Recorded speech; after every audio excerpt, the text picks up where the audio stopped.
carrera y su planificación de vida. Por eso es tan importante el vínculo académico y el vínculo educativo que se establezca entre el profesor y el alumno.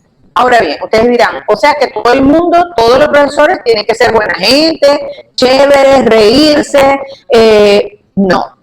No se trata de eso, no se trata de que el profesor sea el mejor amigo del estudiante, se trata de que el profesor sea una persona considerante y respetuosa del estudiante, que aprenda a identificar los ritmos de aprendizaje y que mucho más allá de que sea amigo, que sea gracioso, que sea chistoso, que puede ser parte de la personalidad de cada uno, pues puede haber gente como los revisé en sus tareas, las que entregaron, que pueden ser personas con un carácter muy firme, que probablemente no son personas tan risueñas, pero que son personas muy empáticas, que le dan la oportunidad al estudiante de participar, de desarrollar habilidades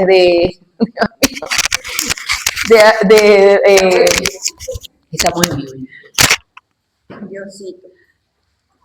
Bueno, entonces, de verdad, esta unidad. Sí, pero no podemos hablar de todo, podemos decir grosería. No estamos grabando. No, sí, estamos grabando. ¡Ay, disculpa! No, pero sigue, así se sigue escuchando. Ok, entonces, bueno, fíjense lo importante que es. Hablábamos, Sandra, antes de que tú llegaras, que hay determinantes importantes. Fíjate que en el caso de Aura, ella cita dentro de los aspectos agradables que recuerda una profesora que le dio biología. Ahora está diciendo que la profesora le dio 3 niveles de biología y que cuando ella se cambió al liceo, al otro liceo, la profesora le interpeló y le dijo, ¿por qué vas a estudiar comercio? Pensé que te ibas a ir por la ciencia. Eso es una lectura que subyace ahí y que el estudiante, en primer lugar, cuando tú te le acercas a un estudiante y le dices, ¿pero por qué te vas por comercio? Primero le estás diciendo, yo sé que tienes un potencial para la ciencia y te lo digo. Segundo, o sea, ¿se acuerdan de lo que yo les hablaba del periodo holofrástico? Que el niño dice tete y cuando dice tete hay una cantidad de información que cuando él dice esa palabra tiene una globalización de significado porque te está diciendo mamá, tengo hambre, apúrate, dame el tetero, ya yo sé que la licuadora está sonando y lo que viene es el alimento. Pues nosotros más elevados, más crecidos, ¿verdad? Con mucho más repertorio intelectual, tenemos allí el soporte que estamos recibiendo una cantidad de elementos psicológicos importantes y emocionales que nos da un feedback de que somos buenos para eso. Primero, ella está recibiendo que probablemente ella fue destacada en esa área. Segundo, que la profesora se dio cuenta, que es otra cosa importantísima. De hecho, hoy día el reconocimiento está siendo tratado, pero en peldaño con corona. ¿Por qué? Porque se está, a través de la investigación, se ha total y absolutamente convencido a la comunidad científica que lo que no se reconoce se apaga y se muere. Si usted tiene un estudiante que es muy bueno para un área, pero usted lo ignora, usted no lo reconoce, usted no lo valida, por lo menos en sus clases eso se apagó. Probablemente eso cuando se consiga otra persona que eleve ese nivel, pero lo que no se reconoce termina generando mucho malestar, mucha inconformidad, mucha frustración, porque yo era bueno en eso. Tú fuiste la que comentaste que hiciste un trabajo, o tú misma, un trabajo, tú, ¿verdad? Un trabajo, yo lo anoté, pero ustedes saben que tengo una limitación visual, ya sin luz no puedo ver. Fíjate lo que ocurre con estos otros mecanismos de vinculación. O sea, el profesor se puede vincular con el estudiante desde donde él tiene cómo hacerlo.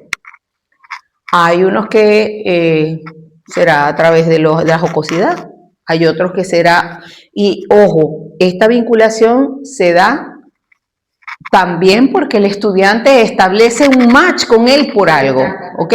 El estudiante que de repente es muy estructurado, que le gusta el orden. ¿A ti te gusta el orden? A ti te gusta el orden, que primero va tal cosa, no, ya va.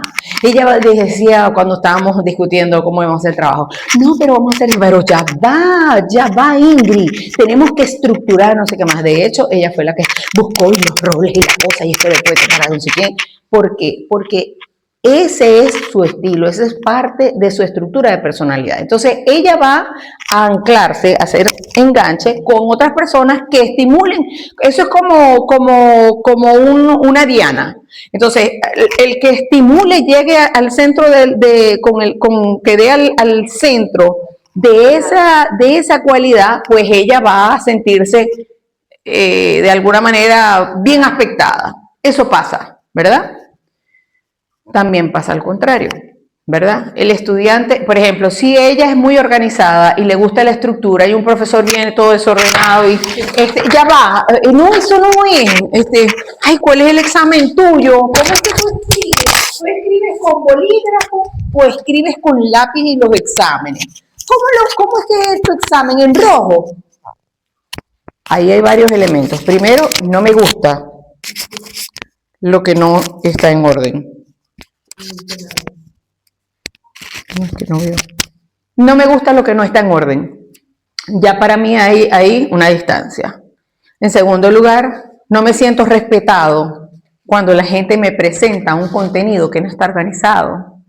Porque ya yo tengo una estructura y analizo, o sea, recuerden que nosotros somos, como yo lo he dicho muchas veces, somos profesionales desde como somos personas, somos estudiantes desde como somos personas, somos participantes de una fiesta desde como somos personas. El que no es respetuoso, el que no tiene conciencia de los límites, llega antes de que empiece la fiesta, cuando la gente ni siquiera se ha vestido y quiere quedarse a amanecer y los anfitriones están que se desmayan y él sigue tomando y no se quiere ir. ¿Por qué? Porque somos lo que somos, o sea, cumplimos todos los roles que tenemos que cumplir en la vida, desde cómo somos personas, desde las características que tenemos de personalidad. Entonces, esa persona que no tiene conciencia de los límites te llama a las 12 del día cuando tú tienes el bocado en la boca.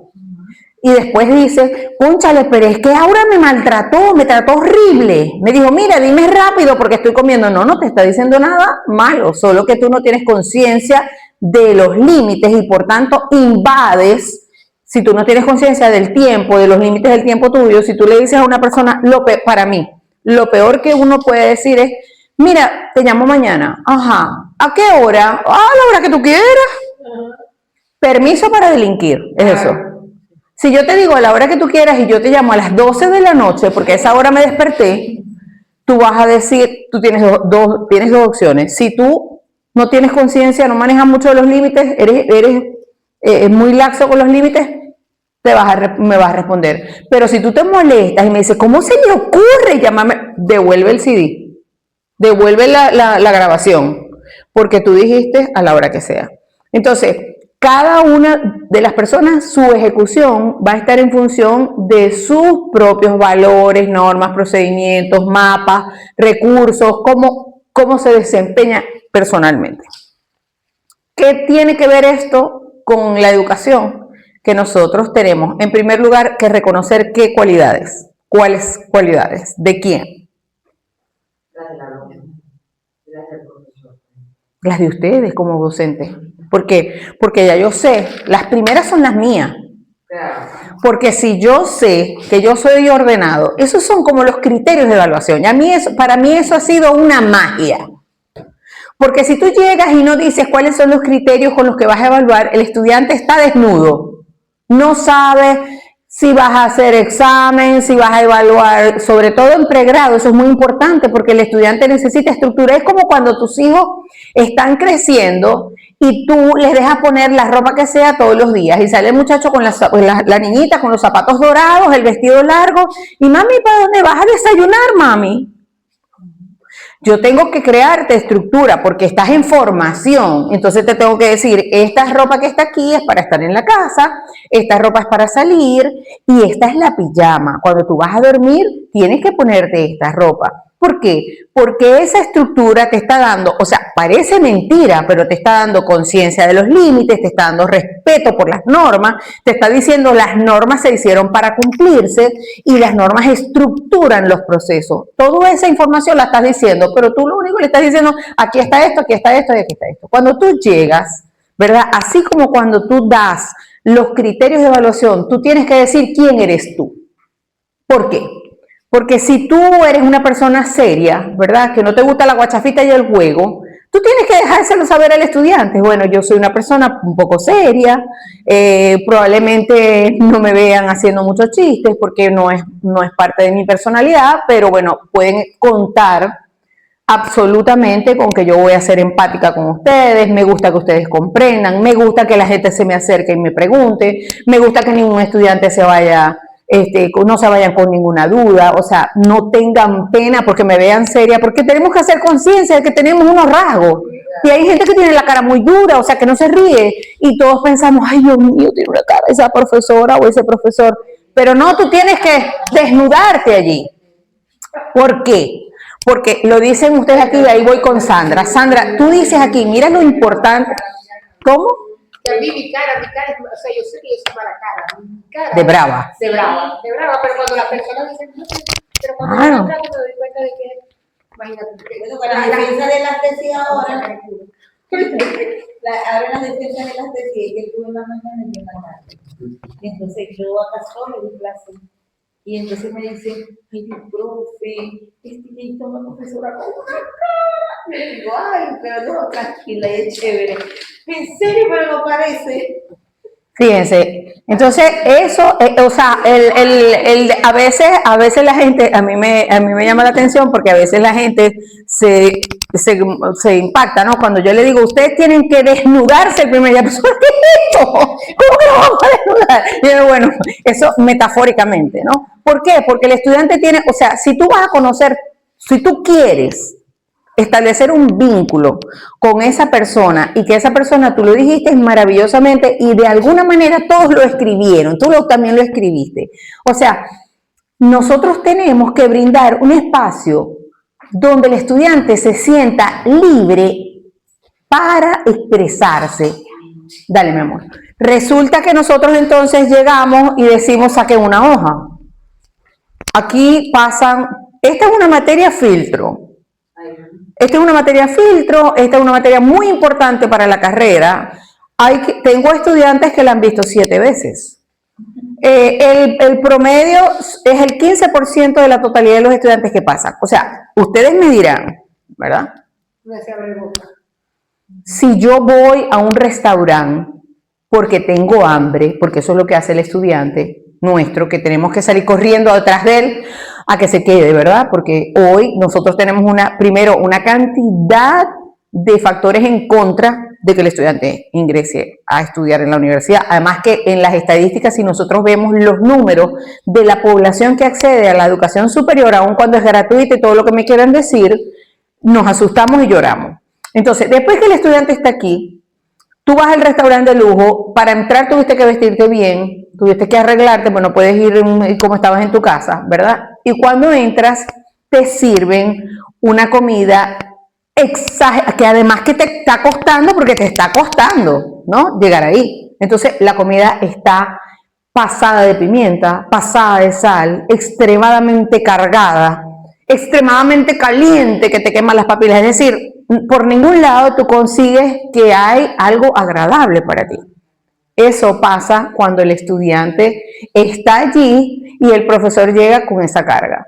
¿Okay? El profesor tiene que siempre inspirar respeto, pero eso genera una confusión muy grande en la gente, porque la gente cree que para inspirar respeto tiene que ser grosero, tiene que ser altanero, tiene que levantar la voz, tiene que decir aquí la única persona que puede participar soy yo, aquí nadie me interrumpe. Ojo, no digo que no sea así, pero las reglas del juego se tienen que iniciar, se tienen que colocar en el tapete desde el primer momento con mucha claridad y con mucha decencia. Es decir, si usted no tiene ni idea de cómo ser de repente amable con la gente, busque un reglamento de las leyes, ¿verdad? Perdón, las reglas del buen hablante, de buen oyente, las reglas de comunicación básicas, las reglas de la cortesía y la amabilidad. O sea, lo mínimo básico para que usted establezca una relación con esa persona, ¿ok? Y haga conciencia primero de cuáles son, por ejemplo, si a mí no me gusta que me interrumpan, si a mí me da temor que me interpelen de una vez llegando, si a mí una palabra dura o una frase, a ti te pasó fíjense, ¿cuándo fue eso? ¿En qué año? Recuérdate. Fue como en el quinto semestre. ¿Cuántos años tienes que te graduaste? Ya tengo 27. 27 más 5. 27 más 2, 2 y medio, son como 30 años. Hace 30 años, y ella lo colocó con una claridad. El primer día de clase, ¿qué significa eso? ¿Cómo está eso en tu cerebro? Eso es una impresión con una impresora que tiene la tinta, pero nuevecita, el cartucho nuevo. Pero ¿sabes por qué?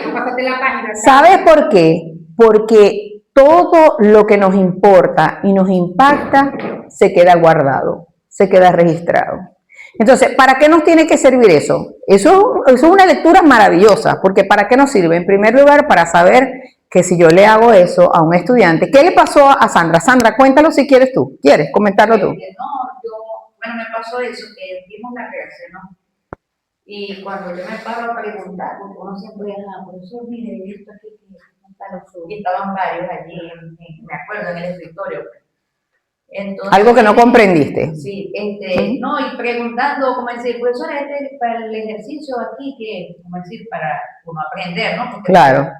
Entonces ella me dice, no te preocupes, eso lo vas a aprender en el próximo semestre.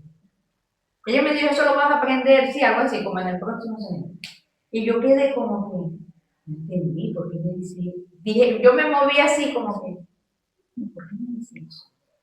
Entonces después, yo lo comento con las amigas mías, bueno, porque ahí mismo, al cerquita de la profesora, y era verdad, ella tenía, pues, era una materia filtro. Ajá.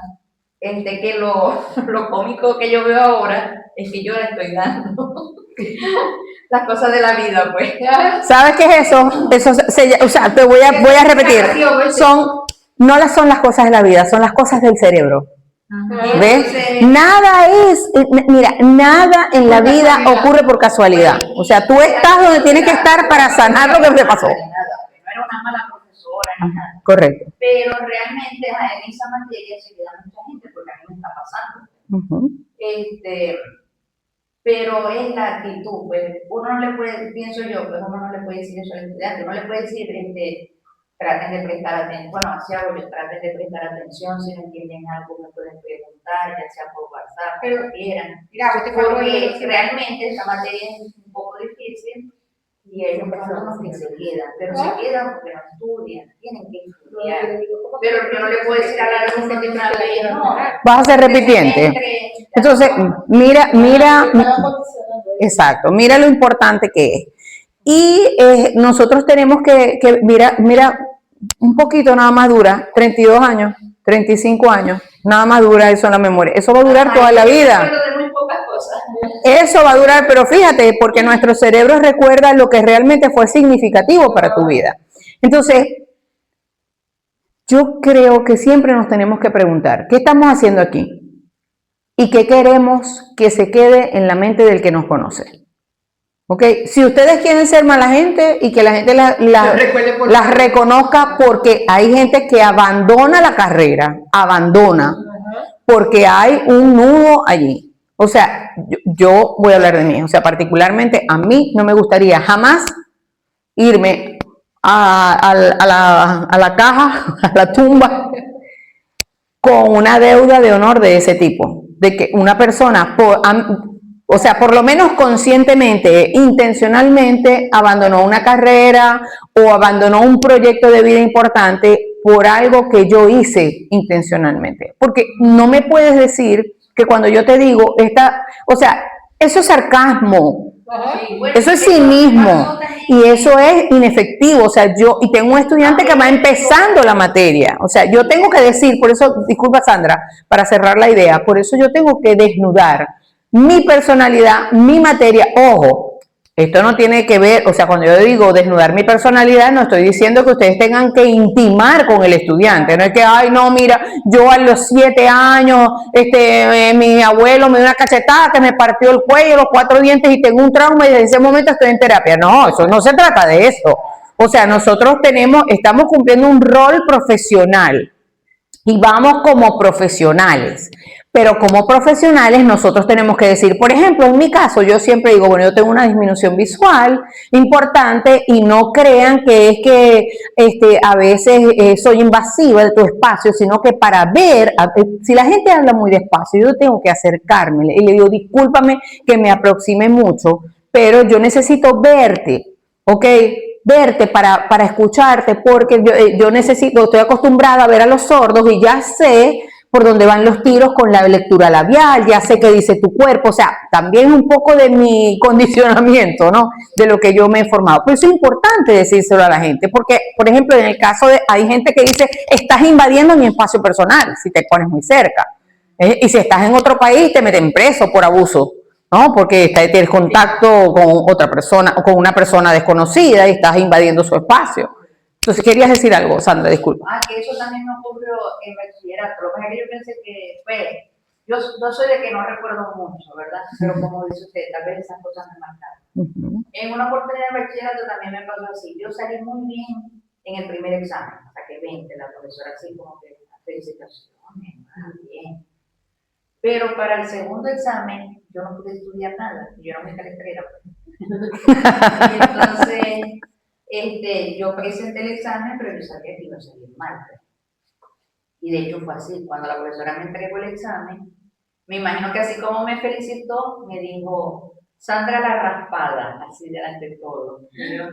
Eso, me puso mal. Y al otro día teníamos otro examen. Como le digo, casualidad le estaba contando a mis amigas. Y yo le digo, no, porque y entonces saliste mal en el no, le digo, yo lloré mucho. Yo llegué a mi casa y lloré. Pero yo dije, tampoco puedo salir mal, porque ella no va a poder más que yo. Qué bueno. Como que, no puedo rendirme, porque me va a volver a dejar en mal delante de los demás por un error. Porque, Pero fíjate que ahí me hago muy sensible, ¿no? Y gracias por compartir esa experiencia. Porque gracias a Dios, en tu verbalización se siente de alguna manera que tú tenías familia, que tú tenías una familia, así tú digas qué tal, que a veces soy medio tímida, no sé qué, tú tienes una familia de soporte, porque cuando el muchacho dice, pero esto no va a poder conmigo, atrás hay un ejército de gente que me empuja, ¿no? Y el que no lo tiene, el estudiante que está carenciado de recursos de todo tipo. Por ejemplo, en estos días alguien me comentó que un niñito a los 6 años perdió a la mamá, se quedó con el papá. Cuando tenía 7 años, que iba a cumplir 8, el papá se mató en un accidente. Se lo enviaron a una tía. La tía lo estaba cuidando y hizo un ACV y quedó en cama vegetal. O sea, el niño era una pelota, aquí, allá, y se consiguió, y para colmo eran distintos estados, entonces lo cambiaban de escuela, lo cambiaban a otra escuela, lo cambiaban a otra escuela. Él estaba totalmente desadaptado. Y bueno, muchas otras cosas pasaban, pero tuvo el infortunio de conseguirse con maestros, o sea, que no trascendieron el momento de lo que él estaba haciendo, el comportamiento disruptivo para ir hacia dónde, ¿no? La sensibilidad de ese maestro que tiene familia, que probablemente tiene hijos o tiene hermanos, o bueno, que ha vivido en una comunidad, para ver qué puedo hacer, qué será que le pasa a esa criatura. Entonces siempre, ¿perdón? El caso que vimos al principio, que se le mueren los padres, el primer caso. Ajá, exacto. Entonces, el profesor siempre tiene que ir es mi lema. O sea, tú tienes que ir a atender al estudiante como si todos los estudiantes trajeran problemas y carencias. ¿Por qué? Porque tú no sabes, es como cuando tú llegas vas a ofrecerle a todo el mundo pescados y cangrejos y tú no sabes quién es alérgico. Entonces tú no puedes ir con ese mismo discurso que te dio resultado en el pasado, porque de repente tú llegabas y decías, bueno, aquí no, a mí no me pasa a nadie. En realidad a mí me pasan 3. Ese es mi código de honor, 3. ¿Ves? Entonces yo no sé cómo está ese estudiante. No sé, y sobre todo hoy día, que tenemos tantas carencias de todo tipo. Yo veo hoy día, profesora, que estaba pensando en eso hoy, que como hay mucha homosexualidad, pues yo por lo menos me he dado cuenta, bueno, ahora en presencial más, ¿no? No se percibe más a las personas. Eso también afecta mucho, pues esas personas homosexuales sufren más que nosotros mismos, porque sienten el rechazo a veces de los alumnos. Falta de reconocimiento, sí. Y respeto, además. Además, y respeto. Fíjate que hay gente homofóbica, profesores homofóbicos que de una vez llegan y es a descalificar, o sea, a ridiculizar a ese estudiante, ¿no? A decir, mira, bueno, no sé, ese es el color, y estoy hablando, o sea, con evidencia. Lo que pasa es que, claro, no estoy autorizada y no puedo decir nada, pero estoy hablando con evidencia. O sea, el profesor que llegue, mira, ¿y ese color de pelo es natural o te lo pintas?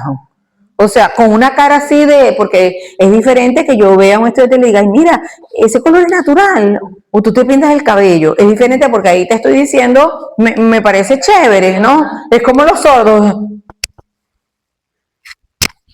O sea, te estoy diciendo que horrible ese color de pelo, o sea, malísimo, feo, horrible. ¿Ves? Entonces, el lenguaje es importante, la comunicación es importante, las palabras que decimos importantes y cuidar el primer instante.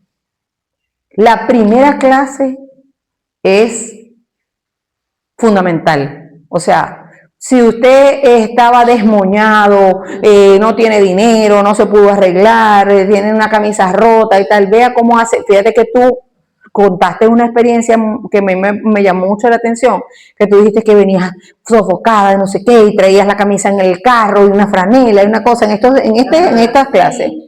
Mira, eso puede parecer una tontería, pero no lo es. Porque debajo de eso hay una actitud respetuosa hacia el otro. O sea, yo quiero mostrarle al otro, pues cuando yo me muestro ante el otro, lo mejor que puedo es que estoy respetándolo también. ¿Ves? De alguna manera yo estoy respetándolo y decir, bueno, estoy presentándote mis mejores fachas en medio de lo que puedo. Eso cuando el estudiante, miren, cuando yo estaba estudiando, lo juro de verdad, porque eso me pasó a mí, había un compañero de estudiante que no sabíamos si era mujer o era hombre. El primer día de clase yo no reconocí si era mujer o hombre. No estoy hablando de un problema de identidad sexual ni nada de eso. O sea, no sabía. La persona, una persona morenita con el pelo enrolladito así, bastante como encorvadita.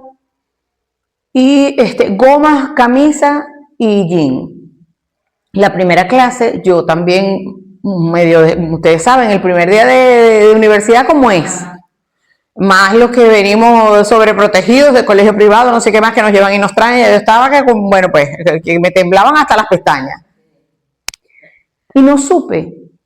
Esa persona terminó siendo una de las personas más brillantes de la carrera. Era mujer, pero tenía una situación, eran huérfanos, habían quedado huérfanos, eran 4 hermanos, de los cuales había un varón y 3 hembras, ¿verdad? Y estaban tan pobres, tan falta de recursos, que solamente tenían 2 camisas, 2 pantalones y 2 pares de goma. Y los 4 tenían que turnarse para usar la ropa que tenían, ¿no? Entonces, claro, aquella chica parecía un varón, porque estaba vestida con ropa de varón, pero es que era lo único que tenían 2 camisas de varón, 2 camisas de mujer, entonces bueno, ahí. Si el profesor, yo me hago la fantasía de que si ese profesor que nos atendió por primera vez le hubiera preguntado, ¿tú qué eres, hombre o mujer? Porque para colmo el nombre era de varón, era masculino. O sea, hay que tener, mira, hay que a veces antes de hablar, hay que hacer como una pequeña pausa ante las cosas que te generan una duda. Hay que hacer una pequeñita pausa y decirle a tu cerebro, ya va. ¿Qué vas a preguntar? ¿Qué vas a decir? ¿Por qué? Porque nuestro cerebro dispara, ¿verdad? Sobre todo el izquierdo. El cerebro, el cerebro, él está pendiente de lo que tiene guardado en su memoria, ¿verdad? Entonces, bueno, él de una vez te dispara y te dice, parece hombre, como los niños. Los niños, yo recuerdo una experiencia, estábamos en la estación de servicio y yo me bajé a poner gasolina y bajé un vidrio, ¿no? Y entonces asomó uno de mis hijos la cabeza, el varón, ¡mame! ¡Mira ese señor, le falta una oreja! Tenía como 3 años, ¿no?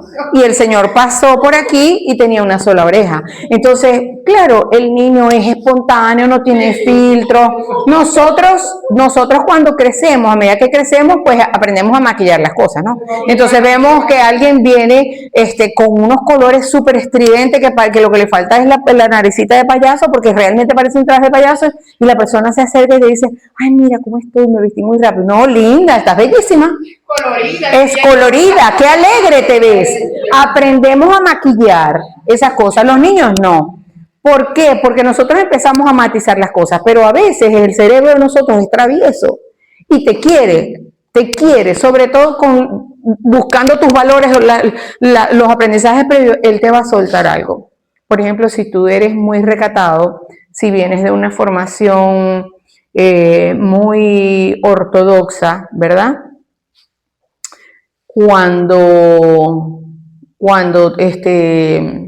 se te presenta un estudiante con un escote muy exagerado, la profesora o el profesor que es más liberal, que no tiene ningún tipo de connotación de moralidad estricta, la va a dejar que se siente y no pasa nada, ¿ok?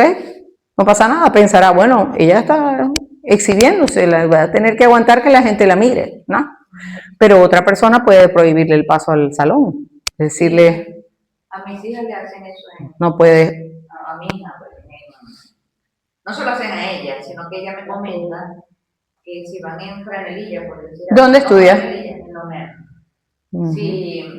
Porque también hay universidades que tienen códigos de vestimenta. Por eso yo digo, todo se tiene que establecer. Porque si tú me dices a mí, a mí no me gusta, ustedes se desnudan. Bueno, yo soy pro academia, yo soy académico. Y a mí me parece que cuando tú vas a la academia es como cuando vas a misa, ¿verdad? O a un servicio religioso. Tienes que ir con tu mejor postura, con tu mejor actitud y con tus mejores fachas. Si usted es modelo y nada más que tiene shorts y faldas y minifaldas, ¿verdad? Pues préstele a una amiga un pantalón largo y viene de pantalón largo. Porque, pues, eso es un distractor. Si usted viene con los senos al aire, es un distractor. Si usted viene con las piernas al aire, usted es preciosa, muy bonita, o muy bonito en caso de que sea un hombre. Pero todo tiene que estar claro desde el inicio, ¿verdad? Entonces, lo más importante a resaltar de estas actividades son varias cosas. En primer lugar, todo se queda guardado si me impactó. Todo. Entonces, ¿qué tenemos que nosotros hacer? ¿Estamos aquí para qué? Para aprender habilidades de facilitación a nivel universitario. ¿Qué tenemos que hacer? No repetir lo mismo. O sea, del valor y del antivalor el valor. O sea, si alguien dice groserías en clase y a mí me molesta, no diga groserías en clase. Si alguien descalifica y hace cinismo y sarcasmo en clase, pues usted erradique eso. Además, eso es un ejercicio saludable, porque nosotros vamos haciendo hábitos a medida que vamos repitiendo un comportamiento. Entonces, si usted deja y usted va contando, por cierto que no les he revisado la tarea de que sean monitores uno de otro con las muletillas y eso. Si ustedes van contando, ¿cuántas dije hoy? ¿Cuántas dije hoy? ¿Ah? ¿Cuántas dije hoy, Ingrid? Ah, bueno, yo le conté 4. Ah, bueno, fíjate, y comparamos. Fíjate, en la clase pasada dije 10, 6 menos. El cerebro no es tonto. El cerebro le molesta que tú le cambies la regla, pero él rápidamente la procesa. Y en 21 días, la clave de los 21 días, en 21 días usted tiene ya modificado el hábito. O sea, usted póngase a hacer lo que usted quiera y en 21 días usted está cambiando el hábito. Ya su cerebro está torciéndose para todas partes y ya se incomoda. Esa es la señal de que él está aprendiendo a incorporar otras reglas. Entonces, todo esto, estas actividades nos dan la pauta de que definitivamente incluir una unidad, porque ¿qué quería yo? Verificar que establecer en el facilitador que estamos preparando para que vaya a dar clases en la universidad, una unidad que hable de emociones, de cómo manejar las emociones, de cómo se procesa eso, ¿verdad? De humanismo, que Ingrid dijo la semana pasada, usted no, fíjate cómo es el orden y la estructura, y eso es fascinante, porque eso te va a tocar con el estudiante. El estudiante, te va a llegar un estudiante que te diga, mira, pero yo busqué esto y usted no habló de esto, fascinante. No te enganches con el estudiante, dale gracias a Dios que tiene un estudiante que te llevó una información, ¿ok? El humanismo, trabajamos con Rogers y trabajamos Maslow también, ¿ok? Rogers porque es el papá. Y Maslow porque es el más difundido, si se quiere, aunque Rogers fue el padre de la tercera fuerza psicológica. Ustedes tienen ahí en su dossier elementos teóricos, ¿no? Pero lo más hermoso del modelo rogeriano es que él enfatiza en primer lugar en el proceso que cada uno debe llevar, que es diferente a otro. ¿Por qué surge como la tercera fuerza o la tercera disciplina, la tercera ley fuerte en psicología? Porque la primera, el psicoanálisis. ¿Se acuerdan cuando empezamos en la clase de educación inclusiva y diversidad? ¿Cuáles eran los modelos que imperaban? ¿Cuál era el primer modelo en cuanto a la educación especial? Que es ¿cómo se manejaba la persona con diversidad? ¿Desde qué modelo? El modelo médico. Desde el modelo médico, desde el modelo clínico. Recuerden que nada en las ciencias, nada está suelto ni aislado. Entonces, por un lado, el modelo médico estaba en su boom, y entonces el psicoanálisis, ¿qué era? Ver a la persona como un paciente enfermo con un trauma que hay que resolver, que es una enfermedad, que es causante de gracias, mi amor, que es causante de una afectación mental, ¿verdad? Después surge o sea, ahí es el paciente y la enfermedad. El paciente y la enfermedad. O sea, la pugna, la relación en la diada es entre ellos dos. Luego viene el estructuralismo.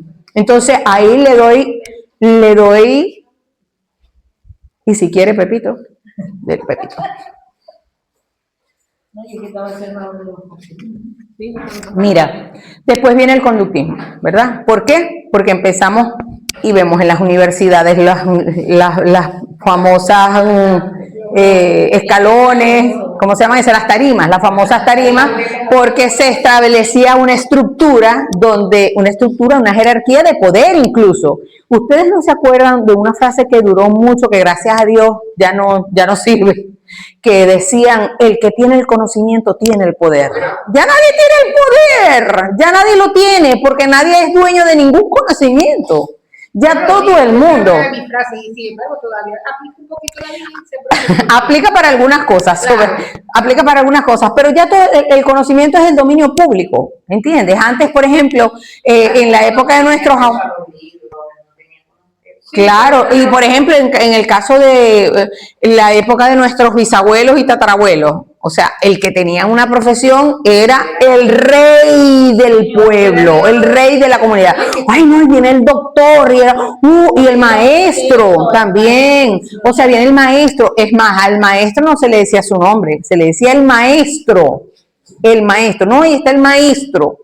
¿Por qué? Porque el conocimiento le daba una jerarquía, una estructura, ¿ok? Él estaba en un nivel, era como los que ostentan el conocimiento y los que van a recibir el conocimiento.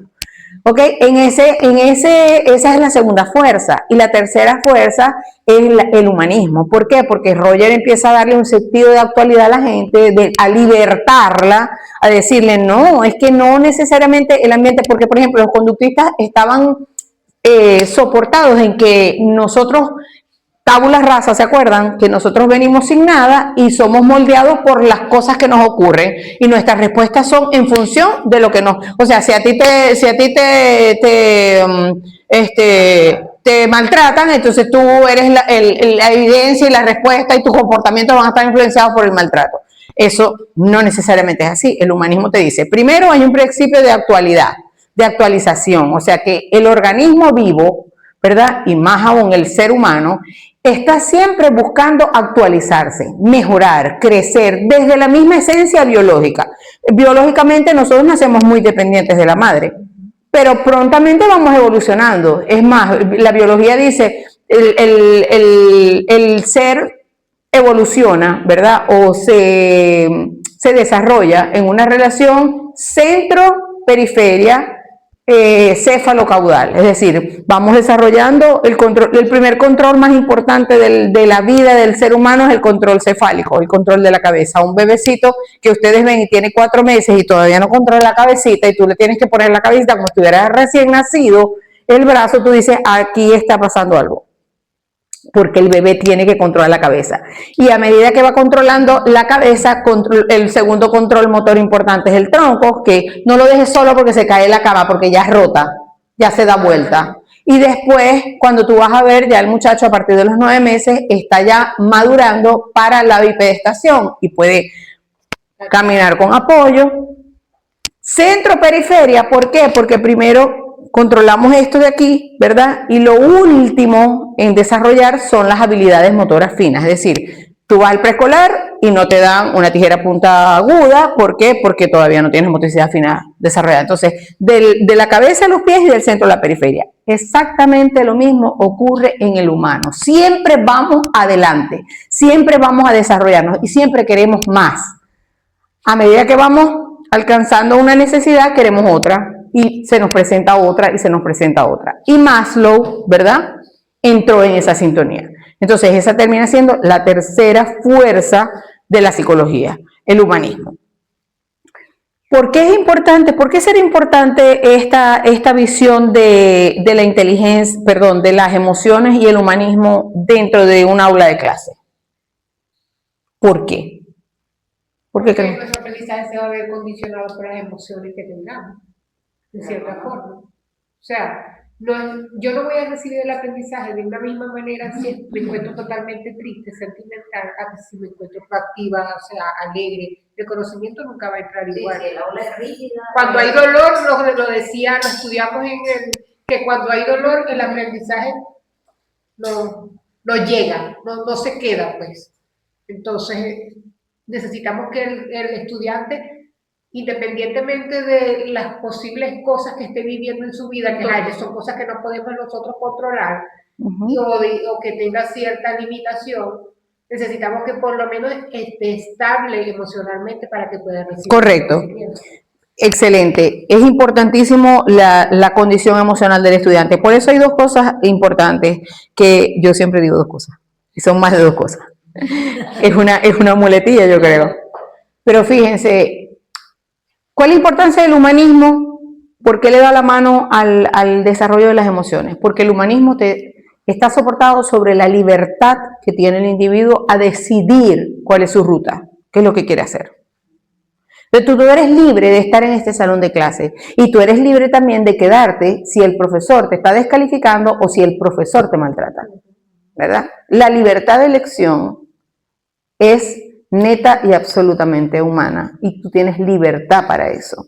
Decidir con qué te vas a conectar, con qué información te vas a conectar, si te vas a quedar pegado en que el profesor es grosero, tal, no sé qué más, o si vas a hacer un análisis y dices, bueno, él es todo eso, pero es buenísimo y a mí me interesa aprender. Yo me voy a quedar, a pesar de que él sea como es, y voy a tratar de hacer figura en la capacidad que tiene y además que siempre nosotros hacemos un análisis cognitivo de la situación. ¿Por qué? Único profesor que da la materia. es súper enfadoso, descalificador, es cínico y sarcástico. Maltrata a los estudiantes y la primera clase es terrible porque él viene vestido de negro, hay un profesor que hace eso en la urbe, viene vestido de negro y dice, aquí huele a formol, aquí todo el mundo muere, aquí solamente poco sobrevive, en porcentaje del 10% y ya ustedes saben, esto es lo que hay. Ustedes deciden, ¿verdad? Tienen libertad para decidir. Hay estudiantes que se quedarán y dirán, como tú dices, esto no va a poder conmigo, yo tengo que poder con esto porque es el único profesor. No, ese 10%. Yo estoy ahí en ese 10. Es no tomar las cosas personales. El problema que uno comienza cuando uno cree que las cosas son personales contra uno. A veces es que esa persona, sabrá Dios qué problemas tiene, por qué reacciona de esa forma. Bueno, ya es cuestión de ver si él no lo pudo superar, si eso es lo que... O sea, no ahí está entonces el poder de la inteligencia emocional. ¿Okay? Por eso a mí me encanta, fíjense, exacto, por eso a mí me encanta trabajar a este nivel y por eso lo ratifiqué ahora con las actividades. Trabajar con la inteligencia emocional desde su origen, ¿verdad? Desde la Salovey, desde Meyer y Salovey. ¿Por qué? Porque ellos crearon la teoría, ellos crearon el concepto de la inteligencia emocional, pero como una inteligencia como cualquier otra, o sea, como la inteligencia lógico-matemática con la que tú puedes hacer la parte numérica, ok, la inteligencia emocional entonces era un tipo de inteligencia con la que tú podías manejar y resolver cosas que tienen que ver con las emociones. Por ejemplo, cuando tú vas a decidir quién te gusta, tienes tres novios, tienes tres parejas,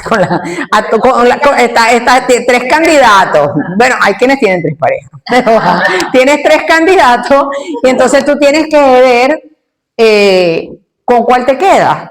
Los tres te están ofreciendo matrimonio o que te vayas a vivir con él. Entonces tú la tienes difícil ahí. ¿Qué vas a hacer? Analizarlo. Vas a hacer un análisis. Ajá, ¿cuál es ese análisis? ¿Cómo sería? Los beneficios. Está la parte contable ahí, pero fija.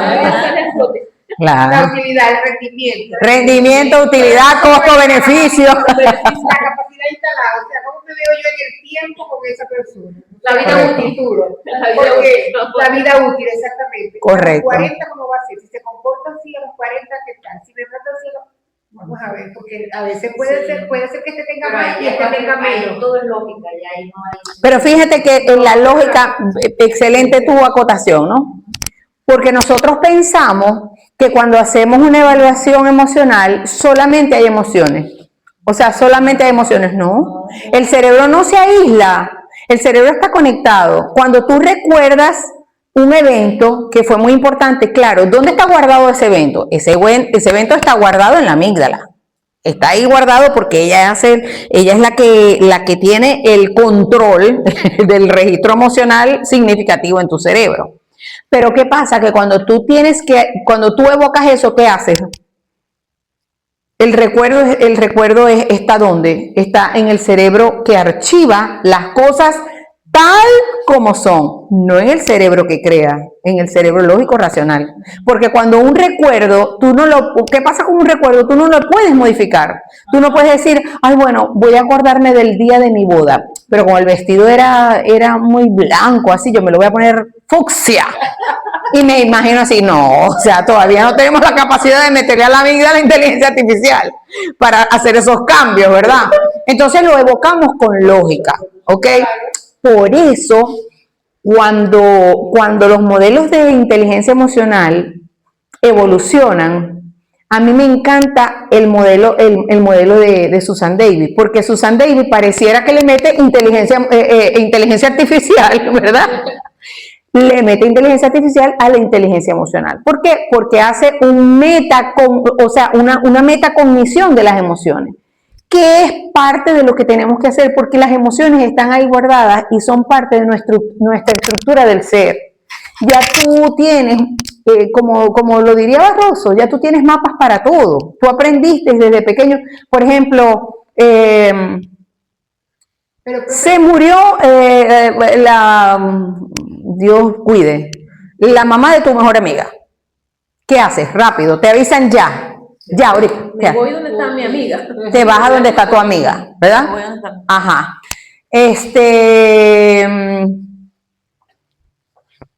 Me expulsan de la universidad por algo que dije en una de las clases. ¿Qué tú haces? Profe, primero que llamar, profe. Pregunto qué pasó. Profe, Preguntas que indagas, ok. ¿Qué pasó? ¿Que realmente sucedió eso? Que no creo que usar. Si te sucedió, ¿qué te pasó? Que caíste en eso o algo, bueno. Ajá. Te puedo ayudar porque por una que hayan cometido, mijo. O sea, eso le puede pasar a cualquiera. Hasta yo que me puedo ver buenecita, de repente me agarraron un mal día en un mal momento. Y que soy un estudiante y ¿Qué es eso? Soy un ser humano. ¿Qué es eso? Un mapa. Porque el que tendrá el mapa de, bueno, al hecho pecho y cada quien con sus consecuencias, ni siquiera averigua. No chequea. Bueno, si la universidad la expulsó es por algo. Ese es un mapa. ¿Ok? Nosotros tenemos programaciones para intervenir en todo tipo de situación. Entonces, ¿cuál es la utilidad? Salovey, yo tengo que irme a la clase, a lo formal. Salovey nos da el regalo de decirnos, existe un tipo de inteligencia que es emocional, que te permite hacer empatía con la gente, reconocer si la persona está, porque a veces la persona está molesta, pero si tú no tienes inteligencia emocional, no te das cuenta, ¿ok?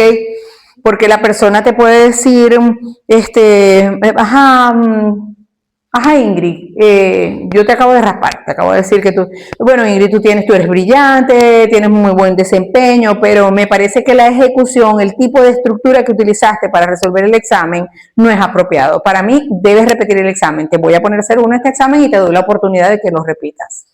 Si yo no me doy cuenta, ¿verdad?, de que ella está molesta, ¿qué pasa allí? O sea, la inteligencia emocional tiene que ver con que yo esté consciente de mis emociones, pero también de las del otro, ¿ok? Que el otro tiene una respuesta que puede ser, incluso que no puede ser, o sea, puede ser que ella no diga, profe, disculpe, como les comenté que dijo la chica que estaba jugando tenis, dijo, es que ya no lo estoy disfrutando. No todos se van a parar y van a decir, no estoy disfrutando. Habrá alguien que se estresa muchísimo porque las normas, las cosas, las reglas, y no lo puede cumplir, no lo puede hacer. Habrá otra persona a la que educaron con mucha autoridad, con mucha rigidez y con mucho castigo, y esa persona tendrá un freno aquí en la garganta porque yo soy la autoridad, porque no le puedo contestar, porque no le puedo decir barriga verde, que es lo que le quiero decir, y la persona, estoy de acuerdo. ¿Qué piensas?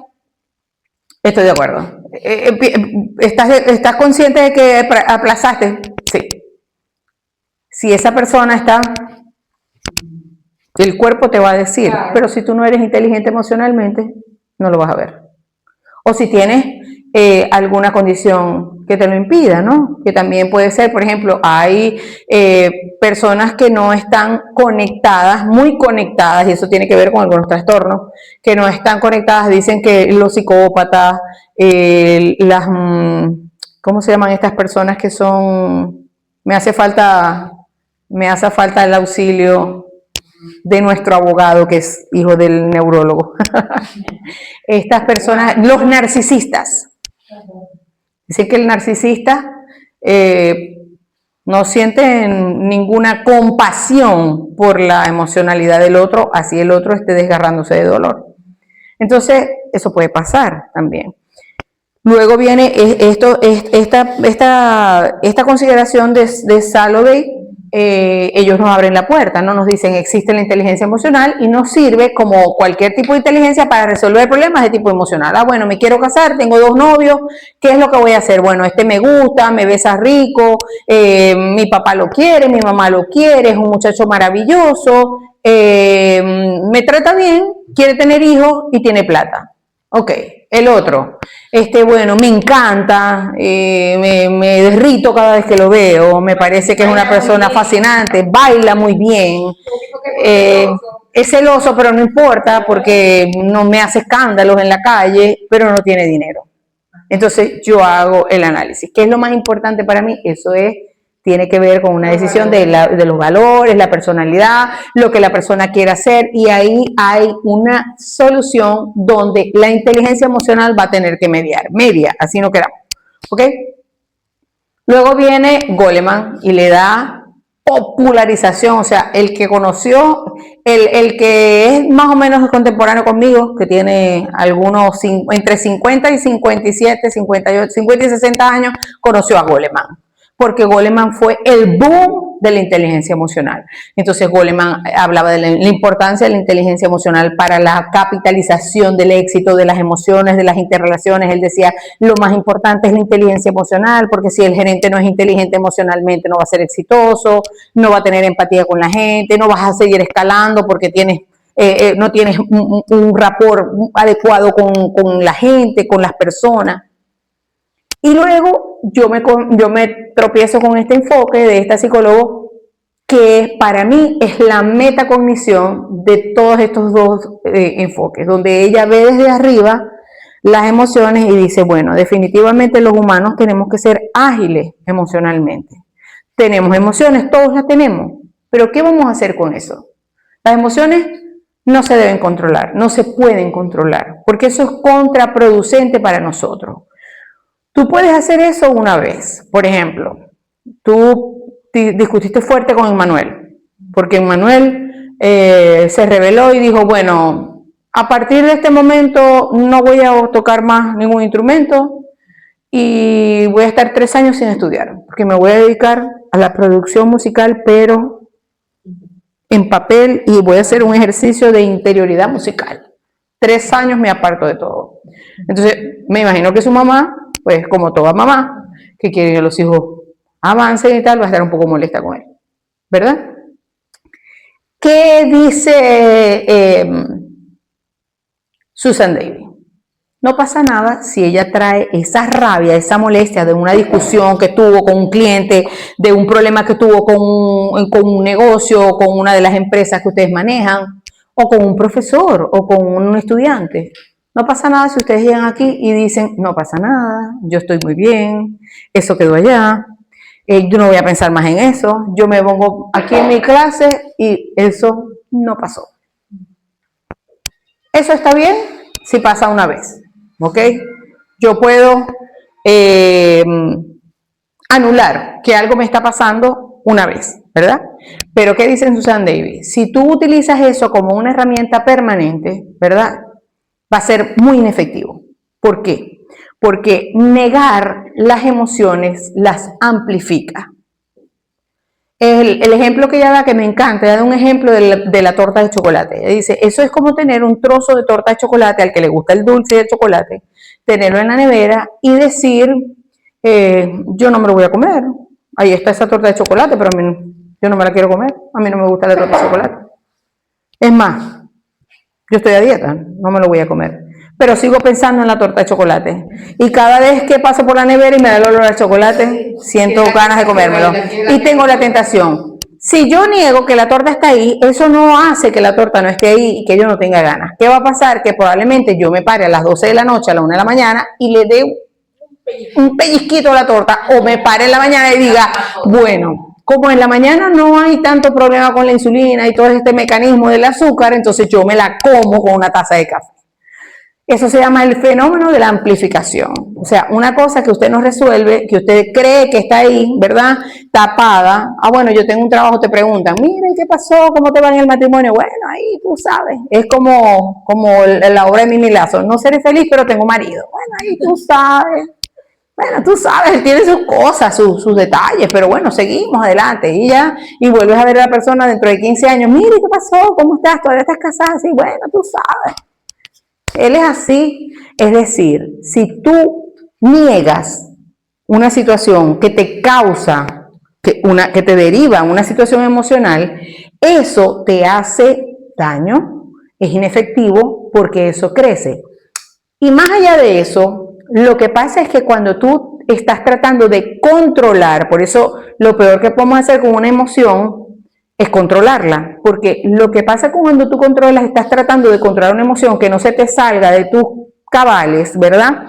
Tú estás usando toda tu energía, todos tus recursos cognitivos, no unos pocos, todos tus recursos cognitivos para controlar eso, para controlar eso. Y cuando tú usas todos los recursos cognitivos para controlar la rabia, para que no se note que tú tienes mucha rabia, por ejemplo, el profesor que te descalificó y te dijo de todo, o el marido que te dejó en pena delante de la gente en una fiesta, te dejo, sí, eso es como ella, que mira, el propio camionero, porque yo prefiero vestirla, porque ella come como un gandolero, o sea, en la casa nunca hay nada por culpa de ella. Delante de unos amigos comunes en una fiesta. Entonces ella va a pasar toda la noche muy contenta, pero con ganas de matar al hombre, ¿verdad? Controlando la rabia. ¿Qué está pasando en su cerebro? Que ella está utilizando toda su energía para controlar esa emoción y todos sus recursos cognitivos están ocupados. Si llega a pasar una situación en la que ella tiene que dar una respuesta lógica, coherente, rápido, de repente ella no va a estar preparada. Por eso, ¿por qué será importante esta información para el aprendizaje, para la educación? Porque si el estudiante está estresado porque tú le dijiste que no va a pasar nadie, que esta es la materia filtro, que a mí me falta, que nada más me pasan 3 y tengo 45 estudiantes, ese estudiante que está agobiado, estresado, que tiene miedo, que cuando tú te le acercas dices, me va a preguntar a mí. Ese estudiante está utilizando toda su energía, tiene ocupado sus recursos cognitivos. Y toda esa energía, toda esa carga emocional lo tiene preso y él no puede generar elementos y argumentos cognitivos valiosos porque su neocorteza está enchumbada totalmente, está oxidada, contaminada e inflada de cortisol.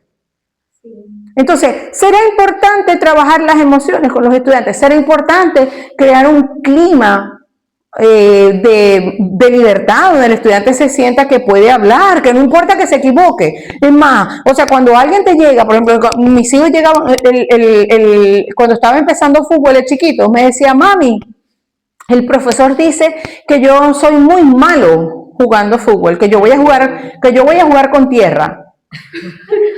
Ajá, mira, 5 años tenía, 5 a lo sumo. Entonces yo le digo, bueno, pero no importa. Tranquilo, porque tú no sabes ahorita, pero es que si tú fueras Messi, no estuvieras aprendiendo en una academia, ¿verdad? Tú estás aprendiendo y tú estás muy pequeño, tú vas a crecer. O sea, cuando un profesor, cuando alguien a la primera, como tú agarraste el violín, ay no, esta persona, tú no tienes, las manos tuyas no son para el violín ni para el piano, será para las congas o para el tambor. O sea, por favor, yo no puedo estresar, no puedo generarle ese agobio, esa situación emocional a un estudiante porque sus recursos cognitivos quedan atrapados en esa emoción negativa, en esa condición. Y cuando tú estás tratando de controlar, que no se te salga por la costura porque tú estás en una condición, tu neocorteza y tus recursos cognitivos están presos y tu neocorteza totalmente intoxicada. Entonces, es muy importante. Por eso a mí me encanta este modelo, porque ella dice, ¿cuál es lo opuesto a la agilidad emocional? La rigidez. O sea, la persona rígida, la persona que no quiere, que no sale de ahí. Te pasó una situación y tú te quedas, por ejemplo, yo me acuerdo que ese ejemplo nos lo puso en una ocasión Barroso. La mujer que pasó 25 años resintiendo porque el novio la dejó. Tenía un novio, se iban a casar y el novio le habló y le dijo, mira, no nos podemos casar porque yo no estoy seguro, no creo que no te quiero, o no sé, creo que estamos juntos por costumbre y hasta aquí nos trajo el río, ¿no? Y eso ya era una boda, una cosa armada y tal. Él dijo, lo siento mucho, pero prefiero hacer esto ahorita que hacerlo después que nos casemos y todo este... Pues él hizo su vida, chévere, después, y ella comenzó a comer. A comer y a comer. O sea, desarrolló una obesidad mórbida y el tipo tenía 25 años, no sé cuántos años, y cuando la veía en la calle ni siquiera sabía quién era, porque ella era así, ahora era así, y ella cada vez que hablaba con alguien le decía, no, que a mí me dejó fulano, 25 años, pero eso fue hace 25 años, sí, pero ese... No, o sea, preso, quedo preso. Por eso, eso es rigidez. O sea, no procesar, porque las emociones hay que procesarlas. Y esta señora, ¿verdad? Esta psicólogo nos dice eso, tú tienes que desmenuzar la emoción. ¿Por qué? Porque la emoción es un regalo. La emoción simplemente es información, son datos.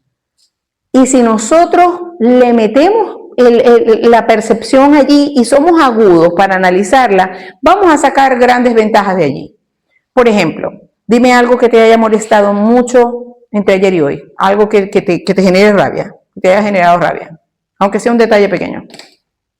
Recuerda, rápidamente, o alguna de las cuatro. Entre ayer y hoy, no, lo de la semana pasada, lo de la A inspección mí del ahorita trabajo. me mantiene Eso con fue lo que rabia son los cortes eléctricos. me pareció muy incómodo de que una persona dice, Ajá, vamos a escucharnos. o sea, la semana pasada, el día que yo falté por lo de la inspectoría del trabajo, Ajá. o sea, el hecho de que cuando encaramos con la empleada nos diga que no tenía conocimiento de las cosas que estábamos hablando. O sea, Y sí tenía conocimiento. Claro. Ajá. Es una descarga. Vamos, ajá, mira. O sea, yo considero en ese momento, o sea, después de haberlo hecho, lo que le venía comentando a la profesora María, es que ella dice, nosotros firmamos unos recibos de pago, y la muchacha dice, yo no sabía lo que estaba firmando. Y entonces yo le dije a la procuradora, o sea, no es posible de que yo contrate analfabetos aquí en la empresa. Yo después que dije eso, yo sí, me fui a mi parte, como que dice, Lógica. consciente, o sea, de que empática, y yo dije, yo no debí haber dicho eso, pero es que fue lo que, al momento de que sentir, de que ella me decía, no, yo no sabía lo que me estaban poniendo a firmar. Ajá, vamos a hacer, ¿me permite que analicemos este ejemplo?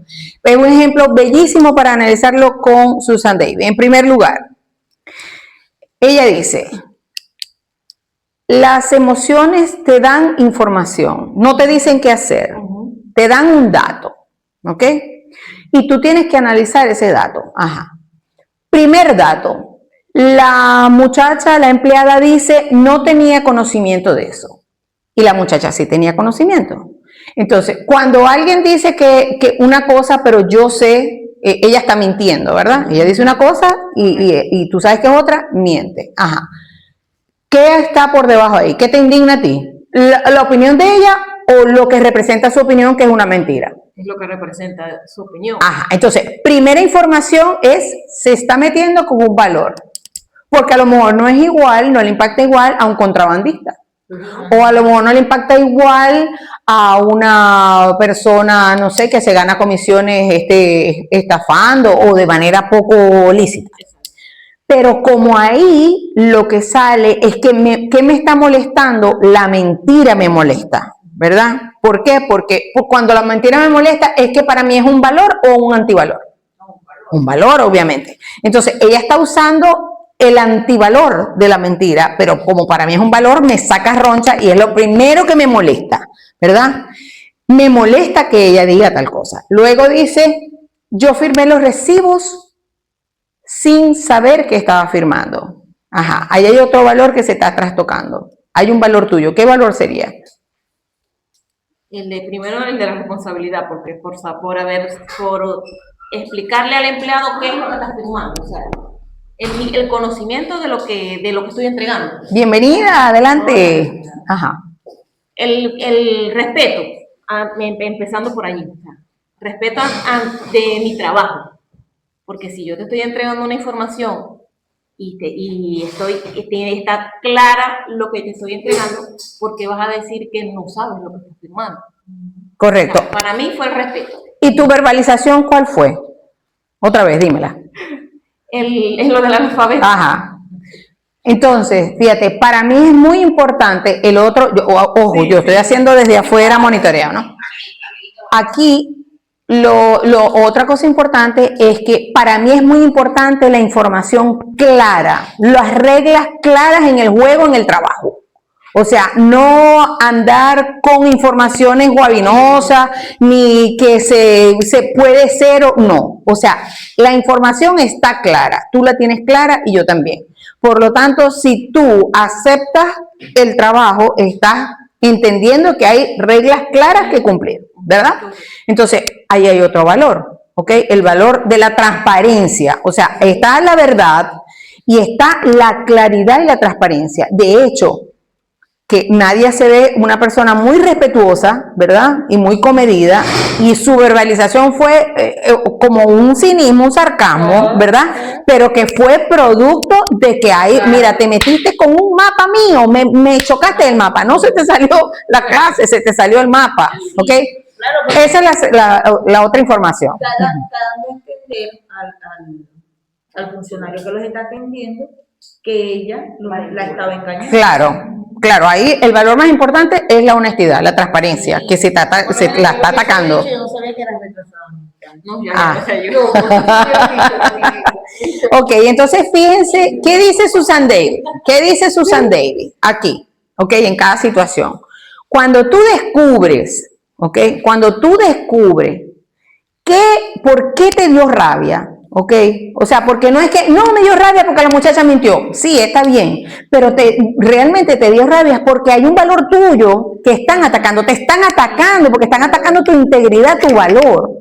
Entonces, si yo describo bien, ¿verdad? La emoción, tengo que desmenuzarla. O sea, si yo, por ejemplo, alguien tiene, no sé, otro valor y yo me siento que me molesta una respuesta, ¿verdad? Algo que hizo la persona, en este caso, ella tiene que desmenuzar. ¿Qué dice Susan? Empieza a describir qué pasó. ¿Cómo te empezaste a sentir? Porque uno empieza a sentir cosas en el cuerpo. Cuando tú estás molesto, sientes cosas en el cuerpo. Hay gente que siente que le da una presión en el cuello, hay gente que se le ponen las orejas rojas, hay gente que siente una presión en el pecho, palpitaciones, sudoración de las manos, sudoración de los pies. O sea, tú tienes que empezar, según Davis, tú tienes que empezar a describir esa emoción. ¿Cómo es? ¿Cómo fue? ¿Cómo te sentiste? Ah, bueno, sentí esto, sentí aquello, no sé qué más. ¿Y qué sentiste? Bueno, mucha rabia, mucha indignación. Yo casi que me quería ir a los puños con la persona, porque quería decirle, pero ¿cómo eres capaz de decir eso? Sí. ¿Ok? Describo todo eso. Después que describo toda la información, las emociones son como un problema matemático. Entonces, tienen los datos, ¿verdad? La fórmula, ¿qué son? Los valores. Los valores son la fórmula, porque cuando tú metes los datos en esa fórmula, te va a dar una respuesta coherente contigo, porque otra cosa es que la habilidad, la agilidad emocional es individual, es un proceso de cada quien. No puede, no, es que yo soy emocionalmente ágil igual que Michelle o igual que María. No pueden haber dos ágiles emocionalmente idénticos porque los valores de cada una son diferentes.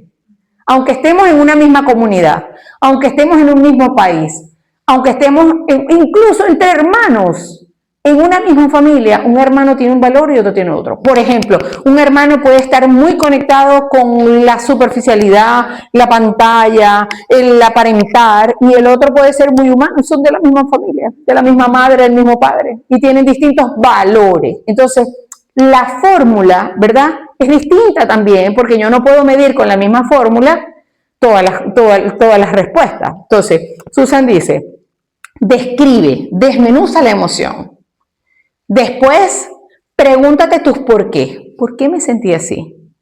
Mi esposo dijo, no sé, supónganse cualquier cosa. Bueno, hay gente, vamos a poner estoy inventando. Hay gente que es muy brillante, pero elige carreras de pobre, por decir algo. Ojalá que no diga eso porque creo que lo mataré. Esa información a mí, ¿verdad?, me agrediría mucho, me haría mucho daño. ¿Por qué? En primer lugar, porque cuando tú cuestionas lo que alguien hace con su libre albedrío y con su inteligencia, te estás metiendo con esa persona y la estás ofendiendo. Porque si estuviera Roger aquí, diría, mijo, deja que la gente vaya y haga lo que quiera hacer con su inteligencia, para donde quiera, que agarre la carrera que quiera, ¿ok? Y en segundo lugar, se está metiendo con la parte económica, es decir, que está diciendo, yo valoro mucho el dinero y por eso es, lo que yo valoro es lo que sale, ¿ves? Lo que valoro es lo que sale. Entonces, él está sacando roncha el dinero. A mí también me podría sacar. ¿Por qué? Porque yo puedo decir, bueno, para mí el dinero es importante, pero no es lo más importante para la toma de decisión de un proyecto de vida como la carrera, por ejemplo. Ahí están los valores, el valor es la fórmula y los datos es lo que tú estás sintiendo. Una frase cualquiera puede generar, fíjate, ¿cuál sería el valor que se trastocó en Sandra cuando la profesora dijo, en la siguiente vez que curses la materia, que eso fue lo que quiso decir, ¿no? En la siguiente vez que curses la materia, vas a entender. ¿Cuál es el valor que se trastoca allí? ¿Qué valor estaría allí abajo que la ofendió? Que la hizo sentir mal. A ver, Sandra, ¿qué crees tú? Yo considero que el respeto, porque me estaba respetando como persona. Ajá, ¿el respeto por Me qué? estaba- ¿Respeto por qué cosa? ¿Por qué cosa? ¿Por qué procesos? ¿Por qué cosa? Porque me está, ¿cómo es? Hay una Tú lo dijiste en la tarea. La autoestima, profesora. Además de eso, por algo específico, más concreto. Calificando. Ajá. Por tu capacidad, por la capacidad de la persona, de lo que puede llegar a lograr. ¿Ves? La está tomando como bruta. Entonces, Está subestimando tu inteligencia. claro, respeto a la capacidad, o sea, y vuelvo, probablemente en la familia, ¿verdad? Hay valores de respeto por la capacidad de cada quien, por lo que cada quien puede llegar a lograr y hacer. De hecho, ella desde chiquita lo demostró porque ella dice que, mírame a mí, desde chiquita como si la conozco desde que nació. Pero tú has comentado que llorabas mucho cuando salías mal en un examen, que te ponías muy nerviosa. Es decir, que el rendimiento académico para ella es un valor. Y cuando un profesor dice eso, o sea, el salir bien, el quedar bien conmigo y delante de los demás, porque ya le dije, me descalificó delante de los demás. Entonces, yo me estoy metiendo con dos valores importantes para ella, para ese ser humano, y estoy agrediéndole. ¿Qué tengo que hacer yo cuando lo descubro? ¿Es más fácil o más difícil saber qué hacer cuando descubrí cuál es la fórmula, cuál es el valor? ¿Qué harías tú si te toca contratar nuevamente a otra persona? Con esta información que tú tienes, que para ti hay valores fundamentales que un empleado debe tener. No, siempre que me ha tocado Uh-huh. entrevistar a personas que Ujú. para aspirantes para un trabajo, lo primero que le digo son sus condiciones laborales, por lo Ujú. menos en el área de la legislación. O sea, esto es lo que te ofrezco, esto va a ser la metodología para el pago, para el horario, para tu trabajo, para tu jornada, tu pago. ¿Eso es ¿Estás de verbal acuerdo? o eso queda por escrito en alguna parte? No, sí, queda por escrito. En Ok. el contrato. En En el contrato. Ajá. Ok. Y siempre se lo anticipo y siempre, por ejemplo, en el caso del sueldo, lo que se le va a cancelar. Ujú. O sea, esto es lo que ofrecemos, ¿estás de acuerdo o no estás de acuerdo? Si no estás de acuerdo, habla de una vez. ¿Qué es lo que no hacen los otros? Por lo menos cuando entrevista a mi jefe, él no habla de sueldo, no habla de nada, de condiciones, no. Entonces, no podemos hablar de eso al principio, no, es que eso hay que hablarlo inmediatamente, porque la persona, Claro. el aspirante tiene que estar Es muy importante. en conocimiento de qué es Para lo que decir va también a lo que quiere. cuáles son sus van a ser sus beneficios. ¿Qué puede pasar si la persona se animó, le encanta la empresa, le encanta el trabajo, le encanta el clima y cuando llega al sueldo se queda congelada, se queda en se queda en shock?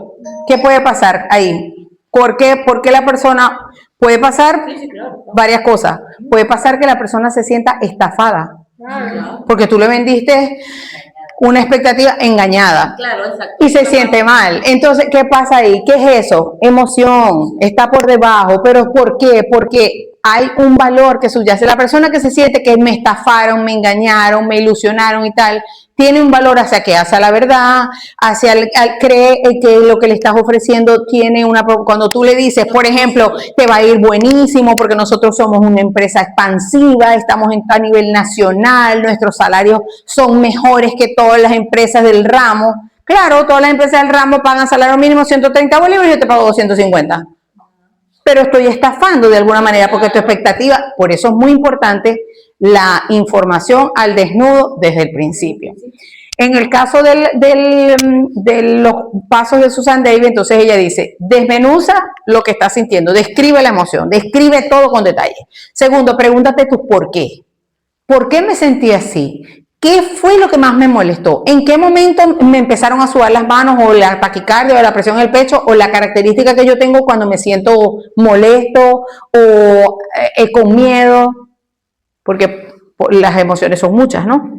O muy alegre. ¿Qué me alegró? ¿Qué me entusiasmó? ¿Qué me hizo sentir tan bien? ¿Por qué? Porque así como la fórmula, ese valor, la fórmula, la puedo usar, ¿verdad? Para analizar, también la tengo que usar siempre para analizar y repetir. O sea, repetir qué cosas me hacen sentir bien para yo entonces buscar en todo tipo de encuentro, en todo tipo de vínculo, que eso esté presente. Ese va a ser un filtro para mí. Si yo voy a encontrar pareja, tiene que ser honesto. Imagínate que se busque un hombre infiel. Horrible, o sea, porque te puede una infidelidad por ahí, porque bueno, como dicen, los hombres traen el cerebro del hombre el hombre primitivo, que tenía que cazar, ¿verdad?, para llevarla presa. Entonces, si él no caza, se siente que está perdiendo su contacto con su especie, con su género, ¿ves? Entonces, eso es una de las explicaciones que dan por ahí. Entonces, bueno, para no perder sus habilidades de cazador, cuando él entra en la edad madura, adulta, ¿verdad?, después de los 40 y pico, entonces empieza a tirar el garrote a ver si todavía puede cazar, ¿verdad? Eso puede tener algo de certeza, ¿verdad? El problema es que quien va a tener la fórmula soy yo. Entonces soy yo, para hacer una selección, para hacer un análisis de cualquier situación, tengo que conocer cuáles son mis valores. Y la mayoría de las veces nosotros no nos exploramos. Nosotros no exploramos qué nos gusta, por qué nos gusta eso, qué nos disgusta, por qué nos disgusta. Porque eso nos va a garantizar escenarios más cercanos a la efectividad, porque como dije al principio, cuando tú estás agobiado emocionalmente, tienes todos los recursos cognitivos presos. Y tú no puedes pensar con coherencia, con claridad, con serenidad, porque tus recursos cognitivos están presos. Si tú estás estresado, si tienes rabia, si tienes miedo, tu cerebro está preso. Vas a utilizar, ¿por qué? Porque el cerebro tiene que utilizar todos los recursos cognitivos que tiene para darle frente a eso que está ocurriendo. Y se duplica el esfuerzo cuando tú estás tratando de ocultar esa emoción. Dice Susan Davis, hay dos formas. La negación es la forma más absoluta de bloquear una emoción, de tratar de resistirla y decir, no pasa nada, ¿ok? Hay dos formas, como ella describe a través de la investigación científica, que ese proceso ocurre. Uno es el embotellamiento y el otro es la incubar. Incubar como una incubadora y embotellar. Las dos tienen que ver con atrapar la emoción, atraparla, dejarla, el embotellamiento, que es meter la emoción ahí y decir, bueno, ¿cómo te va en el trabajo? Bueno, bien, tú sabes, no son las condiciones que yo quiero. Bueno, pero estoy haciendo algo, porque la gente cuando se jubila, bueno, le da demencia o se pone las chanclas y se queda en bata de casa y no se cuida, en fin, cualquier cosa. Mantenerme activa. Para mantenerme activa, o sea, todo lo que dicen, no, para no deprimirme, porque la gente cuando se jubila se deprime. Entonces, ese argumento que yo me estoy dando para decir, estoy haciendo algo así como tener un novio, pero es nada. O sea, para tener a alguien, pero tampoco es que me gusta tanto, ¿no? Entonces, no, la vida no se puede manejar así. O sea, tú no puedes tener un novio porque, bueno, para no estar solo. ¿Qué es eso?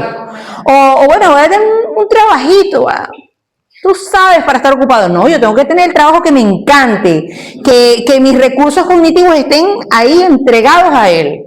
Y que cuando a mí me ocurra algo, ¿verdad? Por eso el trabajo es fascinante de agilidad emocional, de entrenar la agilidad emocional, que cuando a mí me pase algo, yo tenga la capacidad de ver, de visualizar esa emoción y ponerla afuera. Y no quedarme con ella, porque nosotros por lo general nos quedamos con ella. Te dio rabia, bueno, bueno, ya pasó, ya veremos. Esa emoción no está procesada. Y cada vez que pase algo, alguien decía, creo que eras tú, que tu mamá era muy rencorosa, alguien. Y volví a sacar, ella dice, y volví a sacar, y después están hablando de cualquier cosa, y ella viene y saca otra vez el tema. Ese saca otra vez el tema, es que el tema tiene actualidad. Sí. Cuando tú no procesas una emoción, esa emoción tiene actualidad. Y por eso, cuando decimos, cuando esta psicólogo dice, hay que trabajar las emociones, ¿verdad? Hay que procesarlas y hay que volverse ágil emocionalmente, es porque esa emoción tiene que dejar de tener actualidad, porque eso de alguna manera controla tu vida emocional. De alguna manera controla tu vida emocional y tú terminas enganchándote con situaciones, con personas que no tendrían por qué ocupar parte de tu energía ni de tus recursos cognitivos, porque estamos hablando del aprendizaje, de cómo nosotros vamos a facilitar. Un estudiante que está molesto, por ejemplo, Ingrid dijo lo de las tijeras, ¿verdad? Lo de cortar el pelo. Pero puede haber un antecedente, ¿no? Hay antecedentes graves. Por ejemplo, no lo puedo comentar, porque no estoy autorizada. Pero hay gente que ha tenido experiencias, lamentablemente no lo puedo comentar, pero sería perfecto para ti. Porque personas que han tenido experiencias muy negativas con algo, ¿no? En este caso con el cabello. Y tienen una profesora que jocosamente hace esta ¿cómo se llama? Esta parodia, ¿no? De que tal, pero hay alguien que está lastimado emocionalmente porque le cortaron el pelo en una situación muy amenazante. Entonces, esa persona, si no resuelve eso, sus recursos cognitivos, recuerden que nosotros hay emociones y hay situaciones que se quedaron grabadas en nuestra mente como congeladas, como tenemos muchos Walt Disney ahí guardaditos, muchos congelados, ¿verdad? Esos congeladitos que están allí, nosotros tenemos, la mayoría son inconscientes, no tenemos acceso a ellos. El inconsciente él es libre, él es un tipo así bien particular que sale cuando le da la gana, ¿verdad? Se viste de gala cuando le da la gana y hace presencia cuando le da la gana. A veces cuando nosotros menos queremos, él sale. Porque él tiene pues muchas ropas con las que manifestarse, ¿no? Por eso es tan importante llevar, parece mentira, pero ese ejercicio sencillo de desmenuzar lo que yo siento, claro, puede parecer fastidioso y yo comprendo cuando hay gente que me lo ha dicho, que me encanta que me lo digan, o me dicen, ajá, pero eso se oye muy bien, pero eso es fastidioso, porque ¿quién va a estar, bueno, porque me dio rabia, ¿y cómo fue la rabia? ¿Y qué sentí? Y yo digo, sí es fastidioso, pero ¿qué pasa? Que nosotros no sentimos emociones por todas las cosas, porque no nos emocionamos por las cosas que no nos interesan. Es decir, usted puede pasar por aquí y puede ver, pues típico en este país, que vea una persona demente en la calle, un niño drogándose en la calle, yo casi no los veo nunca, gracias a Dios, mendigos, gente en situación muy deplorable, y usted pasa, pero usted llega a su casa y usted no llega contaminado emocionalmente, porque usted le dio tristeza, pero cuando usted llega a su casa, con sus cosas, su cuarto, su gato, su perro, sus hijos, el esposo, qué sé yo, la familia, usted ya pasa a otro escenario, porque ese evento no es trascendente para su vida. Pero hay que usted pase por la calle y vea a uno de sus hijos con una pareja que a usted le parece peligrosa. Y pasó y lo vio besándose. Como, por ejemplo, las que tienen niñas, Dios nos ampare. Pasa y ve a la chica besándose en una esquina con un muchacho tatuado desde la pestaña hasta la punta del pie, fumando con 5 piercings. Y usted dice... Pero bueno. Siente miedo, porque sobre todo los de mi generación, que no estábamos tan acostumbrados a ver eso, ¿no? A ver piercing y tatuajes y cosas. Yo por lo menos mínimo me infarto. Y cuando llega Sofía, o sea, la quiero matar, literal. ¿no? Y la rabia no viene porque la vi con ese muchacho, la rabia viene del miedo, de un montón de valores que están ahí abajo que dicen los hijos hay que protegerlos, los hijos tienen que estar con personas que se parezcan a ellos, tienen que tener mucho cuidado, las personas que son tatuadas pueden tener muchos problemas porque las pueden detener, porque pues, si van a otro lugar y viajan, miles de cosas. Uno lo primero que piensa que dice, ese debe ser drogo y la va a incentivar a que Valores, lo que está ahí abajo. Entonces, lo que nos importa, entonces, como no todo nos importa, ¿verdad? No vamos a tener que invertir todo un montón de recursos cognitivos en evaluar cada cosa. O sea, no es que, ay, estoy sintiendo así como un agrado, lo voy a investigar. No, no es así. Si Susan Davy hubiese pensado eso, diría, Dios mío, o sea, voy a hacer un modelo tortuoso para la gente. No, sencillamente es... Más que todo se va a descargar No importa. Tranquila. Bueno, las podemos usar desde aquí, pero es todo lo que hemos visto, lo que hemos hablado, pero bueno, fíjense. Ya va, María. Estoy dando un Ya va, dedo. ya va. Aquí. No, ya va, déjenme ponerlo más grande. Ajá, por favor, que lo puedan- para que ellos lo puedan ver. lo puedan ver. Entonces, sí es bien importante y el último elemento que ella dice son algo así, ¿se acuerdan como los pequeños ajustes de la ley? Que decíamos, la ley nos habla de pequeños ajustes, que son cosas pequeñitas que se pueden ir haciendo.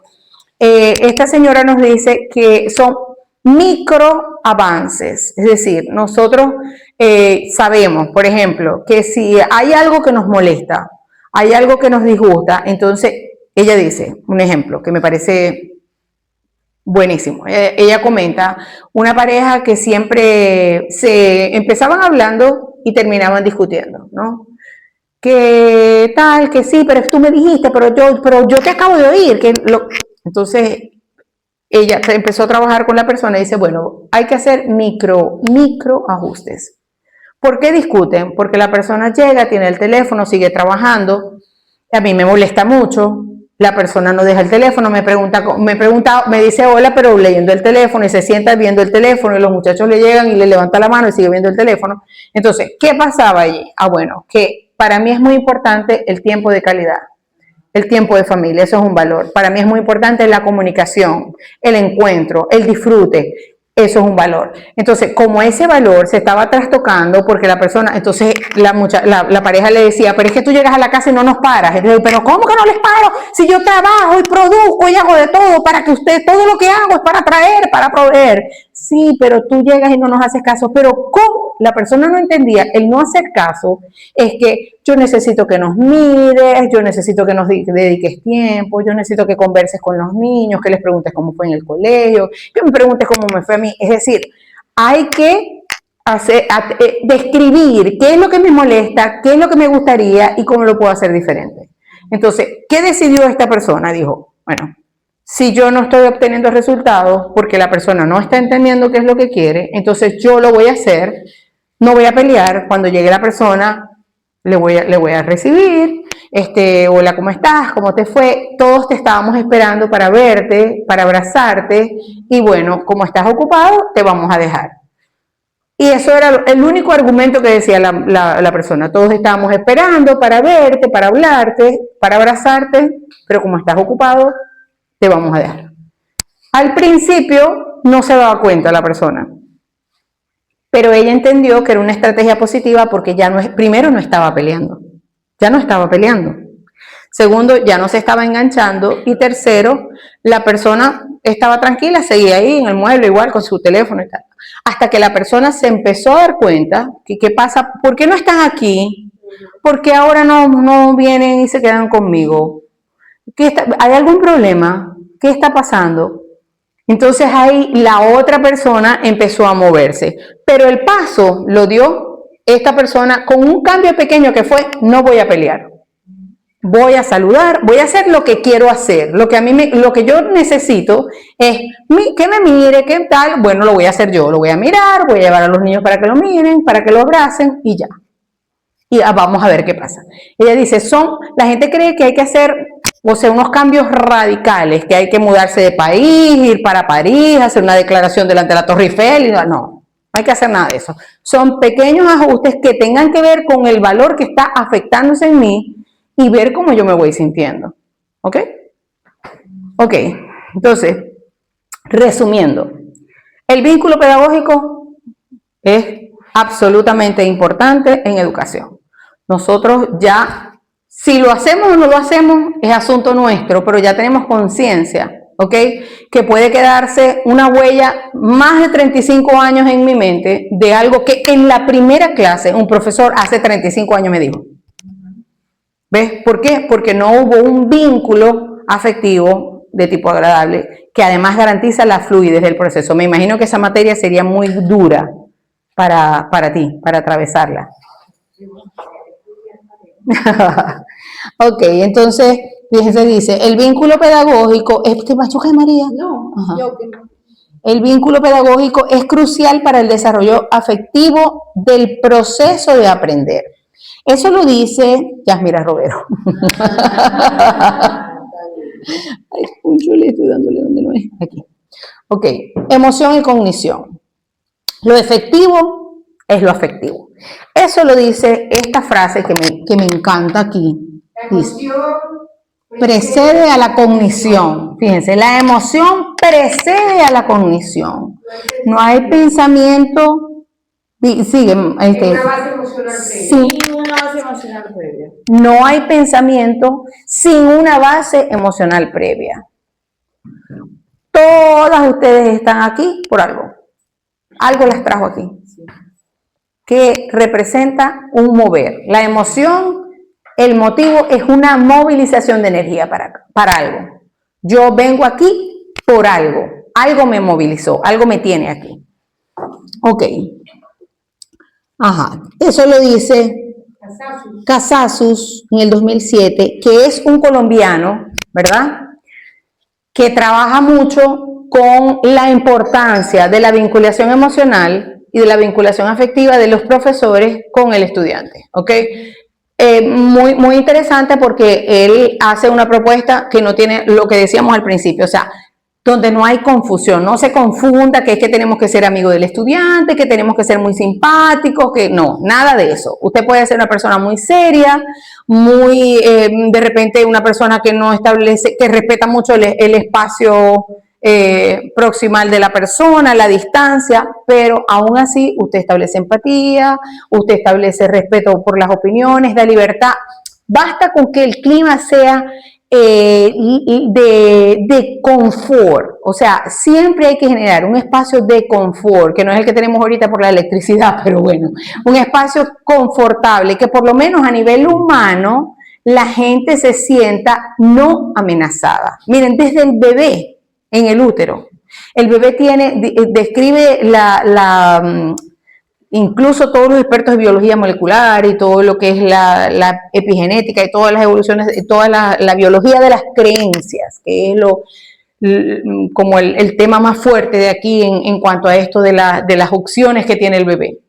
Se dice que el bebé en el útero de la madre toma una decisión que puede estar influenciada por cómo él se siente aquí. Si el espacio es amenazador, si él está amenazado porque, por ejemplo, la madre tiene miedo, la madre está angustiada, él siente, recuerden que él siente, solo siente, la madre llora, él siente una frecuencia alterada, siente cambios de temperatura, siente todo lo que biológicamente siente la bioquímica humana ante una emoción desagradable, él lo percibe.